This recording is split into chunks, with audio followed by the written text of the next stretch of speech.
Hey there, paper geeks and glitter nerds, it's Anita, the crazy geek crafter, with more Christmas cards. And yes, I did get these sent out, hopefully in time, if the post office doesn't lose them. I'm going to make 10 cards because I really need these, and I'm going to use this very beautiful pack of paper. And it is paper, it's not cardstock, so it's a bit flimsy to work with. I'm going to skip 2 of the patterns because I think maybe I want to make something different with them. The snowflake one and the starry night one. The rest color coordinate brilliantly, and of course the other 2 would have fitted in nicely too, but I didn't need that much, so I'm just going to pick these patterns and cut them down to size. I'm not even going to need all of them for these 10 cards, but I'm going to make so I can do 2 card fronts with each pattern paper. Of course it'll be more than 1 paper on each card front, but that's an object for later. Now, Søstrene Grene does not name their paper pads or anything, but this one is from this year, from Christmas season.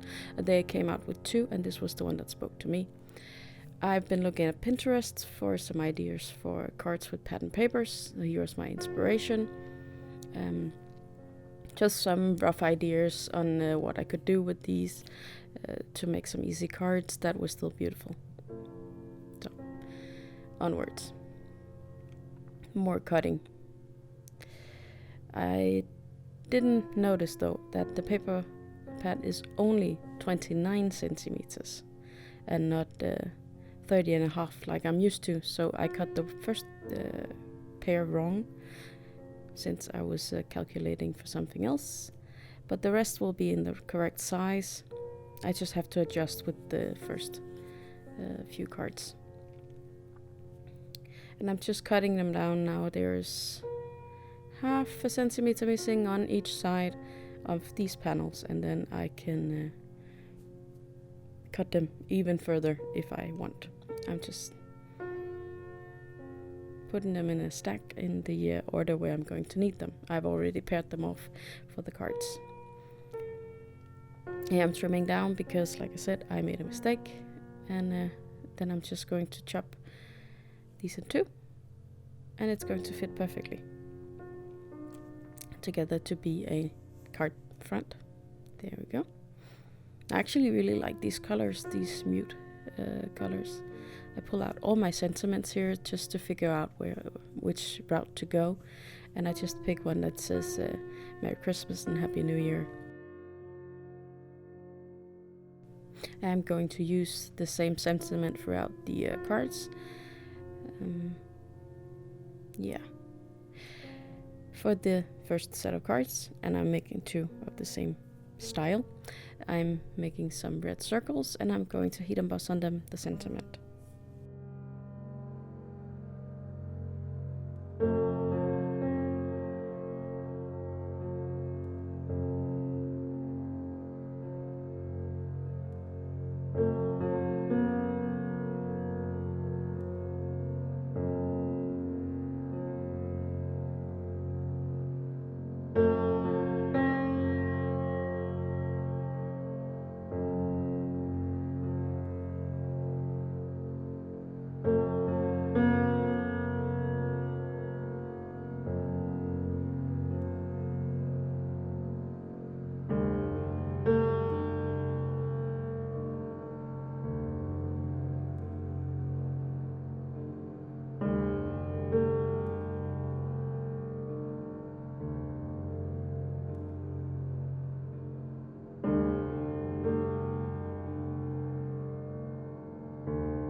The sentiment seemed a bit lonely in this big circle. That's the problem with circles. You often have a lot of space on top and at the bottom.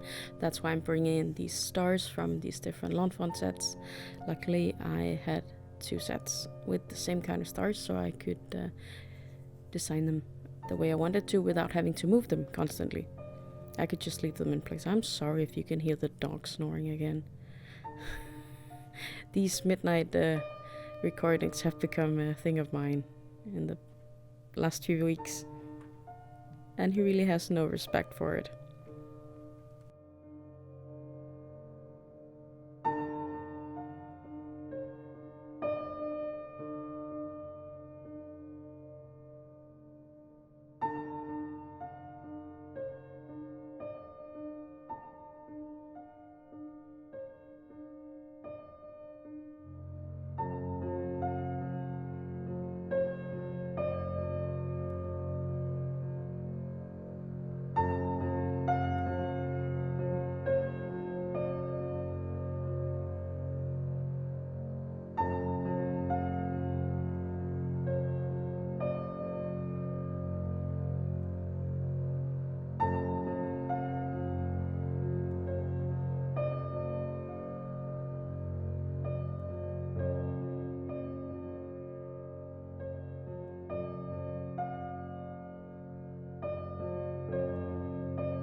With the sentiment being this red compared to the pattern paper, I did feel like there needed to be red somewhere else.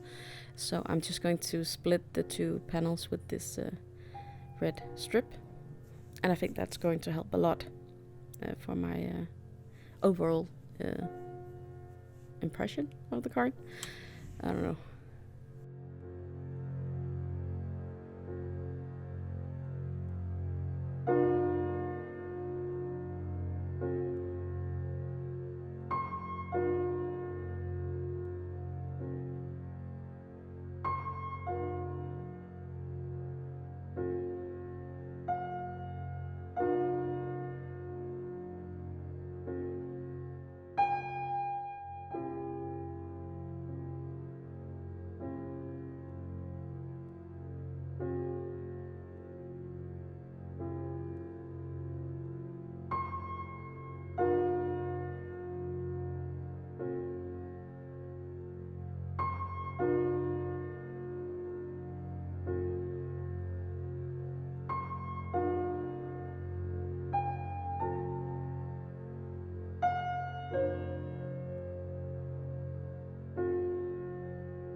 And I have my general design finished here. I'm just going to put the parts off to the side with their card bases so that I can move on.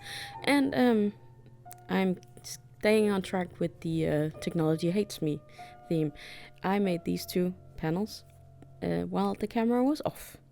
I used some matte silver paper to divide these two, and I did a straight line instead of a slant. And now I need to figure out how to do the sentiment. Isn't this paper gorgeous? I really love the mistletoe on this one. So I'm going to bring in some white and the circle again.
I did feel like the white was kind of disappearing, or it's not taking the stage as much as I wanted to, so that's why I made the extra circles to go behind.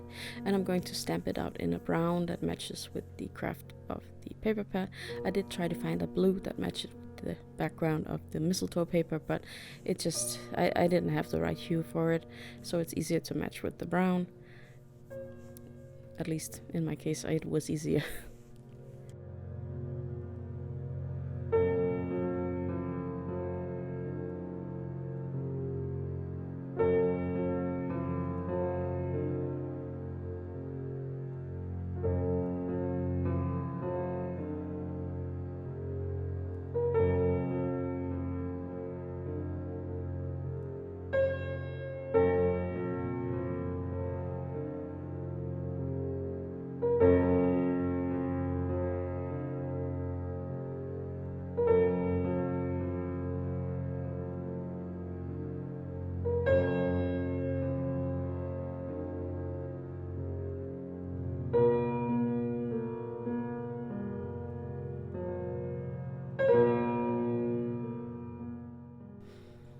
When cutting multiple pieces of paper or cardstock for that matter, it can be a good thing to tape them lightly together just on the sides so that they don't shift when you cut them. Now paper is not as bad as cardstock, but paper can also move around on you. So that's why I put this piece of paper, and I actually cut it in half so that two pieces are still being kept together, actually.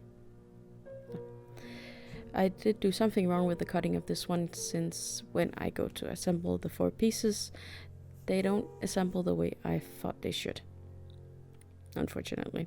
But it's close enough. I do manage to correct the worst of the mistake and cut off the corner that's poking out at the side. I was contemplating giving them some space. I could have cut them down further, but I didn't want to waste the paper. Look at it, it's pretty. So I just decided to go with no border.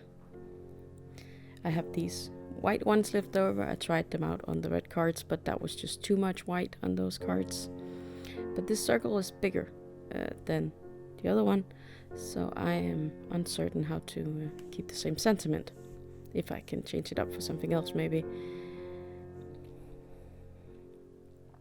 In the end, I decided not to use the circles. It did take quite some time for me to figure out what to do, and then I remembered that the craft paper actually is craft colored on the other side and plain, so I can stamp my sentiment on that square and it'll be perfect.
Now I said the thing about taping the pieces together to keep them straight.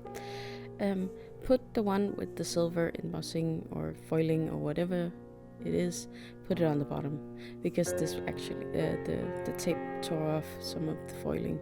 I think it's foiling. not embossing. Embossing is the easiest way for me to do it, but I do believe that the big companies use foiling. I think it's easier for them. But the tape, even though it's really low tack, it did peel off some of the shininess.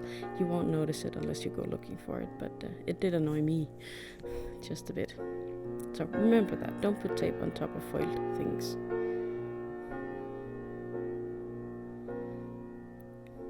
And here we go, another design for you, including only 2 pattern papers, and then I'm going to need a few extras for this card, so I'm bringing in this green paper.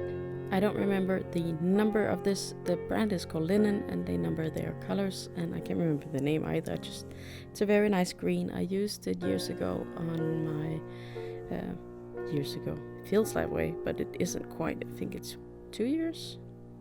Yeah, 2 years ago I made a Christmas tree for my boyfriend to put candy in for Christmas. This is the leftovers. I still keep them, and they came in very handy because the green color really matches well with the branches on this paper.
We've come full circle with the papers, so I'm starting over to make the last set of cards, taping them together and cutting them.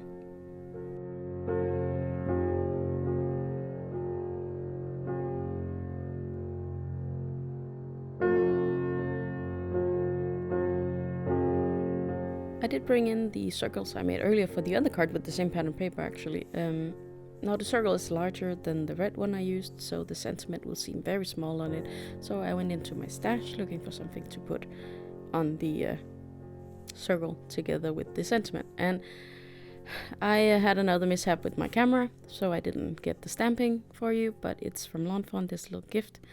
And then it fits perfectly with the sentiment. So here are my 10 cards for this time. I hope you enjoyed it. Hope you'll be back next week for another video. Until then, I hope you'll be having a good day, evening, or night.